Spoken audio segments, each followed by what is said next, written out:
There's a particular kind of power that teachers hold, not the power that governments hold, or that money holds, or that fame eventually confers on those it selects. A quieter and in some ways more consequential power, the power of early assessment. The power to look at a young person still in the process of becoming and say, with the authority that institutions vest in their representatives, what that person is and what they are not, what they are capable of and what lies permanently beyond their reach. Most of the time, these assessments are correct. Most of the time, the student who struggles with mathematics will not become a mathematician, and the student who cannot sustain attention in history class will not become a historian, and the calibration between early performance and eventual outcome is accurate enough that the system built around it functions, for the most part, as designed. And then occasionally a teacher looks at a boy and writes something down that is so comprehensively, so spectacularly, so historically wrong that the document containing it becomes a kind of negative monument, evidence not of the boy's limitations, but of the limits of the instrument being used to measure him. In 1956, a music teacher at Quarry Bank High School in Liverpool wrote a report on a 15-year-old student named John Lennon. The report was brief. It was written in the careful, measured language that professional assessments use to deliver negative judgments with the appearance of objectivity.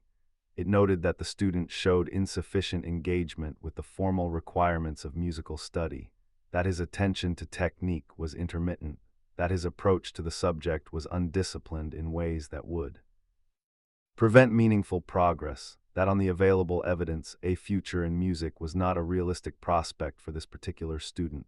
The report was filed.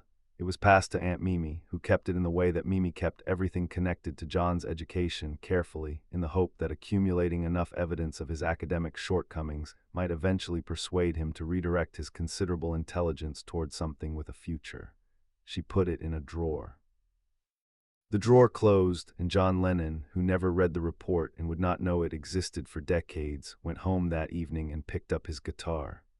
What happened between that evening and the day the report was finally found, in a drawer in the house on Menlove Avenue after Mimi's death, decades after the boy the report described had become one of the most famous musicians who ever lived, is the story of what happens when an institution's assessment of a person is wrong, not slightly wrong, not wrong in the way that underestimates potential by a small margin, wrong in the way that has to be preserved because the wrongness is itself a kind of historical document. Evidence of something important about how talent works, how it appears, what it looks like from the outside in the early stages, and why the people most qualified to evaluate it in its institutional form are sometimes the least equipped to see it in its actual form. This is not a story about a bad teacher. It is a story about a perfectly ordinary teacher confronting, in retrospect, the perfectly ordinary limits of what his profession could see, and what those limits cost, and what they liberated. John Lennon arrived at Quarry Bank High School in September 1952 at the age of 11, already the product of a childhood that had produced in him a specific and determined quality of resistance to authority. The resistance was not simple rebellion, it was the resistance of someone who had been given very good reasons to distrust the versions of the world that authorities offered. His father had disappeared. His mother had been separated from him by family decision. The adults in his life had made choices about his future and presented them as settled facts. He was not naive about authority. Quarry Bank was a grammar school selective, which meant that John's presence there was itself evidence of tested intelligence. What the system had not anticipated was that John Lennon was not interested in being educated in the ways available. His academic record was consistent in its inconsistency, moments of evident brilliance scattered through a general pattern of under-application. His teachers found him simultaneously impressive and infuriating, a combination that institutions are not well designed to accommodate. The categories available were good student, adequate student, poor student. John was none of these. He was a highly intelligent person who had decided that the curriculum did not contain the thing he was actually looking for. What he was looking for was audible on the radio in the evenings, coming from America via Radio Luxembourg and the early imports circulating through Liverpool's port connections. Elvis Presley, Chuck Berry, Little Richard, Buddy Holly, music that was not respectable, not endorsed by teachers or parents or the BBC, that existed precisely because of the energy it generated in people who were not supposed to find it. He had Julia, he had the guitar she had shown him, he had the front room on Menlove Avenue where the record player was and the stack of records that were everything the curriculum was not. And he had, by 1955, a musical life happening entirely outside any institutional framework. Music class at Quarry Bank was a different thing entirely. The music teacher, whose name has appeared in some accounts as Eric Griffiths, though the historical record on this point is imprecise, and what matters is not the specific name but the specific encounter, was a professional musician of the kind that secondary schools in 1950s England typically employed.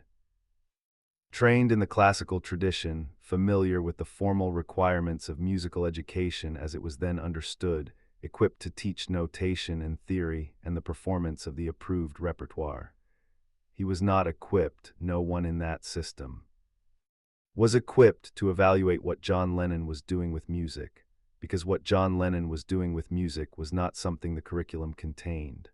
It was happening outside the classroom, in the front room on Menlove Avenue and the back rooms of church halls and the informal gatherings of young people who were finding, in the music coming from America, a language that spoke to something the approved culture did not address. In the music classroom, John performed adequately at the tasks assigned and showed no particular interest in performing better than adequately, because the tasks were not connected to the thing that mattered to him. He could not explain this connection, he did not have the vocabulary for it at 15, and the vocabulary would only arrive much later, through the music itself and through the decades of reflection that followed. But the disconnection was real. The music he loved and the music he was being assessed on were not the same activity. They shared a name and some surface features and almost nothing else. The teacher saw inadequate engagement. He saw a student who was not applying himself to the subject. He saw the gap between apparent intelligence and demonstrated performance, and he attributed it reasonably to the available explanation: insufficient commitment, insufficient discipline, insufficient interest in the future that musical study was supposed to enable. He was not wrong about what he observed, he was wrong about what it meant. The report he wrote was an honest professional assessment of a real gap between the student's performance and the standard. It was not cruel. It was not dismissive beyond what the evidence supported. It was a careful document written by a person doing his job with the tools his training had given him, looking at a boy through the only available lens and seeing accurately that the boy was not interested in what the lens was designed to measure. What the lens could not see was what was happening on the other side of it, in the evenings, in the informal spaces, in the music that was being made outside the curriculum. The teacher could not have seen this. The structure of his role gave him access only to the classroom, and the classroom was not where John Lennon's music was happening. He wrote the report, he filed it, he moved on to the next student. What John Lennon was doing in the evenings, while the report sat in Mimi's drawer, was learning music in the only way that would ever produce what he eventually produced, not through the formal study of approved techniques, not through the acquisition of notation skills and the performance of established repertoire and the gradual, structured development of musicianship as the institution defined it, through immersion. Through the specific, embodied, repetitive, obsessive engagement with music that he loved, playing it over and over until the playing became fluent and then beyond fluent, until the mechanics of it became automatic and what was left was the feeling, the thing beneath the technique that the technique is supposed to serve, but that no amount of technique alone can produce. He learned guitar from Julia and from records and from other boys who were learning the same way, each teaching the other what they had figured out, the knowledge passing horizontally through a network of peers rather than vertically from teacher to student. He learned to hear what he was doing, to distinguish the moment when something was working from the moment when it was not, to develop the internal instrument for musical truth that would eventually become one of the most precisely calibrated ears in the history of popular music. He formed the Quarrymen in 1956, the year the school report was written. He played church halls and youth clubs and outdoor events. He made music in public, in front of audiences that gave him immediate, unmediated feedback, the feedback of people who were either moved or not moved, engaged or not engaged, and who had no obligation to perform engagement they did not feel. This was a form of education that the classroom could not replicate, that produced in him a practical understanding of what music actually does when it works and what is missing when it does not work. None of this appeared in the report. None of it could have. The report was a measurement of the student inside the classroom, and the student inside the classroom was not the same as the student in the church hall, any more than a river measured in a channel tells you what it becomes when it reaches the sea. The decades that followed our story the world knows: the Beatles, the Ed Sullivan Show, Rubber Soul and Revolver and SGT, Pepper, the songwriting partnership with Paul McCartney that produced some of the most enduring music the 20th century created. The solo years and the activism and the Dakota apartment and the 5 years of deliberate quiet, all of it happening, invisibly but inevitably, in the direction exactly opposite to the one the report had predicted. The teacher continued his career. He taught music at Quarry Bank for some years and then, as teachers do, moved on or retired or simply receded into the private life that most people lead, and that fame neither requires nor permits. He lived with whatever understanding he had of who his former student had become, the understanding that anyone with access to a radio or a television or a newspaper had, the public understanding of a public figure, at one remove from the actual person who had once sat in his classroom and underperformed. He did not speak publicly about the report. There is no record of him having done so during the years of John's fame. Whether he remembered it, whether the specific document, the specific assessment had stayed with him in the way that certain professional judgments stay, is not known. What is known is that the report was in the drawer when the drawer was eventually opened, years later after Mimi's death, by the people clearing the house on Menlove Avenue. The photocopy made from it a duplicate of a document that had sat in darkness for decades while the person it described rewrote the history of popular music, circulated quietly among the people who knew about it. A handful of journalists, a few music historians, the people close enough to the story to understand what they were looking at, and eventually, years later, the teacher was found. Old by then in his 80s, living quietly, the Quarry Bank years a long time behind him. He was contacted by a producer at the BBC who was making a program about John Lennon's early life. He was asked if he would participate. He was told in the course of that conversation that the school report had been found. He agreed to participate. He came to the studio. He sat in the chair that the program's researchers had prepared for him, and he looked for the first time. Since he had written it at the words he had put on paper in 1956 about a 15-year-old boy, he read it slowly. The room was quiet. The producer and the researchers and the camera operator were all watching him read, watching his face move through what the reading produced, and what the reading produced was something that none of them had been entirely prepared for. He wept. Not dramatically, not the performed grief of someone making a moment of a moment. The quiet, private weeping of someone who has understood something they cannot undo, who has seen the distance between what they measured and what was actually there, and who is old enough to hold that distance without flinching and honest enough not to pretend it away. When he was ready, he spoke. He said, "I was wrong," not as an excuse, not with qualification. 3 words delivered with the simplicity of someone who has had a long time to arrive at them and has finally arrived. He said he had seen a boy who was not interested in what the classroom was offering, and he had concluded that the boy was not interested in music. He had not understood that the boy was interested in something the classroom could not contain. He said he wished he had understood it at the time, and that he did not know how he could have, that the understanding he had now was the understanding of hindsight, which was a different kind of understanding from what would have been required in 1956 in a music classroom in Liverpool. He said one more thing, which was the thing the program's producer would later say was the most important thing said in the entire production. He said, "I am glad he did not read it." The report was never shown to John Lennon during his lifetime. Mimi kept it, the drawer kept it. Whether this was deliberate, whether Mimi understood on some level that the document would do damage that the drawer could prevent, is not known. Mimi was not a woman who withheld things sentimentally. She was practical. She kept what she thought should be kept and discarded what she thought should be discarded, and the fact that the report was in the drawer at her death rather than in the bin suggests that she had made a decision about it, though the nature of that decision will never be fully known. John did not need the report. He had not needed anyone's assessment of his potential, not the music teacher's, not Mimi's, not the music industry's early assessments that had preceded the success. He had the music itself, and the music had told him what he needed to know about whether he was capable of making it. Matter not through anyone's judgment, but through the thing itself. The audiences who listened or did not listen, the songs that worked or did not work, the internal instrument that told him the difference between the true thing and the false one.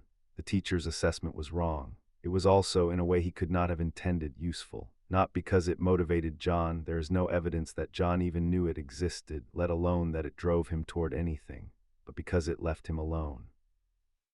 Because an institution that had decided a student was not musical had less reason to intercede, less reason to redirect, less reason to attempt to shape the musical development it had concluded was not happening. The report, in its wrongness, may have contributed to the freedom that the evenings on Menlove Avenue contained, the freedom of someone the system had written off, left to develop outside its supervision, in the informal and self-directed and ultimately more generative environment of the church hall and the record player and the backroom guitar session. The teacher was wrong. The wrongness created space. The space produced everything. He was glad John had not read it. He was right to be glad. There's a version of this story in which the report is found, shown to John, and becomes a motivation, the kind of narrative in which the underestimated person sees the document that underestimated them and converts the anger of it into fuel. That version is satisfying and is very often how such stories are told, but it is not this version. In this version, the report sat in a drawer and the boy never knew it was there, and the music happened anyway, not in spite of any specific obstacle, but because the thing driving it was too fundamental to require either opposition or validation. It was not fueled by the need to prove anyone wrong.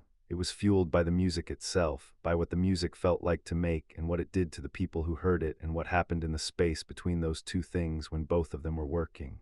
John Lennon did not need the teacher to be wrong. He did not need to overcome the report. He needed and found the space to develop without the report's conclusion shaping his understanding of himself. The teacher, in his 80s, in front of a BBC camera, reading his own words back to himself after 60 years, wept, and said he was wrong, and said he was glad the boy had not read it. In those 3 acts, the weeping, the admission, the gladness, a man who had done his job honestly and inadequately completed the reckoning that the job had required of him, not in time to change anything, but honestly, without excuse, with the specific grace of someone who has looked at the distance between what they measured and what was actually there and found the courage to name it. The drawer is empty now. The report has been seen. The boy it described is gone, and the music he made is everywhere. And somewhere in the distance between the report and the music, in the specific negative space of what the institution could not see, the whole story lives. What would have happened if John Lennon had read that report? Would it have changed anything? Would the music have been different, or would it have been the same because the music came from something too deep and too real to be redirected by a teacher's assessment? We cannot know. What we know is that he did not read it. What we know is that the drawer kept it, and what we know is that the music, all of it, every note of it, happened in the freedom that the closed drawer maintained. The teacher was wrong. The music is right. Both things are true. Both things will remain true.